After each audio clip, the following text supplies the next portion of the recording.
Despite being one of the largest empires in history, the Roman Empire was undergoing its most severe crisis during the 3rd century. Decades of civil wars and persistent political and economic instability had taken their toll. In 284 AD, Diocletian ascended to the throne as the emperor, aiming to restore peace and order to the empire. To achieve this, he launched a series of ambitious economic reforms targeting the rampant inflation that was plaguing the Roman Empire. However, despite their ambitious nature, Diocletian's economic reforms proved to be ill-conceived and lacked economic prudence. While it can be argued that Diocletian's fight against inflation was misguided due to the absence of economists in his empire, many modern economies, equipped with a wealth of economists, have still followed a similar path in combating inflation. Thus, it becomes essential to examine Diocletian's inflation-fighting policies, which not only failed to alleviate inflation but also contributed to the eventual downfall of the mighty Roman Empire. By studying these economic reforms, valuable lessons can be learned to guide modern economies in their efforts to combat inflation in today's world. Debasement of coinage. Diocletian initiated the debasement of coinage as a means to stabilize the government budget and finance military campaigns. After enduring decades of civil wars and economic turmoil, debasing the circulating coins and introducing new ones became necessary to address the financial demands of managing an empire. Diocletian reduced the amount of gold in the coins to cover the costs of military endeavors. However, this debasement substantially increased the money supply, leading to an uncontrollable spiral of rising prices. As new coins with varying levels of gold content entered circulation, their market value differed. Consequently, sellers set different prices depending on whether payments were made in the new or old coins. The population started hoarding the old coins, resulting in inefficiencies as both merchants and consumers had to dedicate significant time to keep track of the value of the various coins.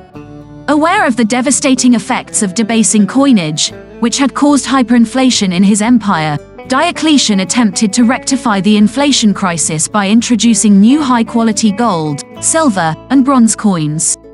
These higher denomination coins aimed to improve the purchasing power of the currency. However, this measure failed to address the fundamental issue of government spending surpassing tax revenues. Consequently, shortly after introducing the new coins, Diocletian reverted to debasing the currency once again, causing the inflation rate to reach its peak at 100. Taxation reform. Taxation reform was another endeavor by Diocletian to combat inflation and restore the Roman economy. Instead of raising taxes, he focused on enhancing the efficiency of tax collection by standardizing the process throughout the empire. The new taxation system established a bureaucratic structure that included designated individuals responsible for determining land and population values for taxation purposes and collecting taxes. As the empire's citizens did not possess direct income, income tax was absent, and the new system relied on a combined productive unit of land and population. However, this new taxation system neglected to consider essential economic principles. For instance, it failed to account for the seasonal and regional variations in agricultural productivity, which led to petitions for tax remittance due to unfavorable weather conditions. In response, the government mandated that people pay taxes regardless of their resource productivity. Paradoxically, Diocletian's government refused to accept taxes in its own depreciating coinage, unsure of its remaining value. Consequently, taxes were collected in the form of land, gold, or silver bullion. Similar to earlier efforts, this new taxation system also proved futile in combating hyperinflation and the economic chaos afflicting the empire. The system became oppressive to the common people, leading to tax evasion and migration to regions with lower tax burdens. Edict on maximum prices. Diocletian's final attempt to fight inflation was his Edict on maximum prices, implemented in 301 AD. This edict established price limits for over 1,200 goods and services, 130 different labor grades, and various transport fees. The preamble of the edict attributed rising prices to the limitless greed of merchants, highlighting Diocletian's lack of understanding regarding the basic principles of economics underlying inflation in his empire. Diocletian and his co-regents did not consider economic principles when setting the price limits in the edict. Regional variations, seasonal fluctuations, disparities between wholesale and retail prices, and transportation costs were not taken into account. The primary objective of the edict seemed to shield the government from hyperinflation caused by coin debasement and taxation, enabling it to continue funding the military. By examining Diocletian's economic policies in the fight against inflation, it becomes evident that his reforms were flawed and lacked economic foresight. They not only failed to alleviate inflation but also contributed to the eventual collapse of the Roman Empire.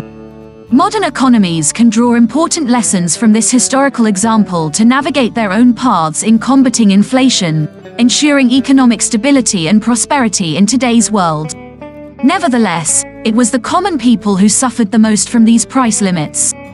The penalties for violating the maximum prices were so severe that individuals were executed for buying and selling goods beyond the set limits. Unfortunately, this edict on prices only exacerbated the problem of inflation. People throughout the empire began hoarding precious materials and created black markets, further driving up the prices of goods and services.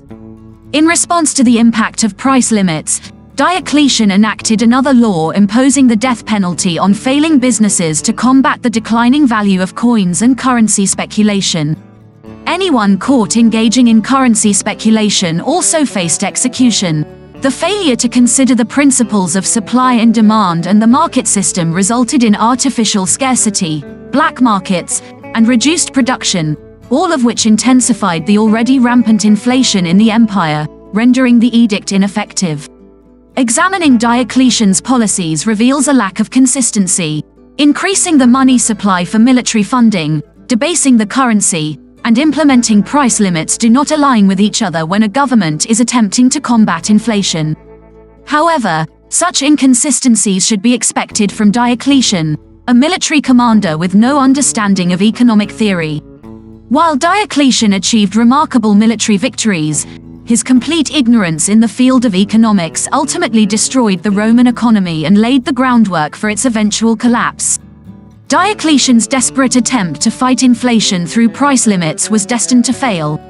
This extreme policy-making demonstrated a profound lack of understanding of basic economics, exacerbating the situation and leading the empire towards hyperinflation. The immense suffering caused by Diocletian's delusional reforms serves as a reminder for modern economies to carefully consider the consequences of decisions like price limits in their fight against inflation. In conclusion, the failure of Diocletian's ambitious yet delusional attempts to combat inflation offers several lessons for today's economies on how not to approach this issue. The failure of his coinage debasement provides an important lesson for central banks today, highlighting the importance of careful timing and pace in monetary expansion to prevent uncontrollable hyperinflation. Diocletian's edict of maximum prices exemplifies the fundamental flaws of price controls as a means of fighting inflation, particularly in today's interconnected economies, where such measures can lead to severe consequences such as reduced production, decreased trade, and the emergence of black markets, further exacerbating inflation. Overall, Diocletian's misguided fight against inflation underscores the complexity of this economic phenomenon, emphasizing the need for governments to consider multiple underlying factors and implement effective measures to maintain price stability in their economies. In light of these lessons, it is crucial to subscribe to financial literacy today and empower yourself. Thanks for watching.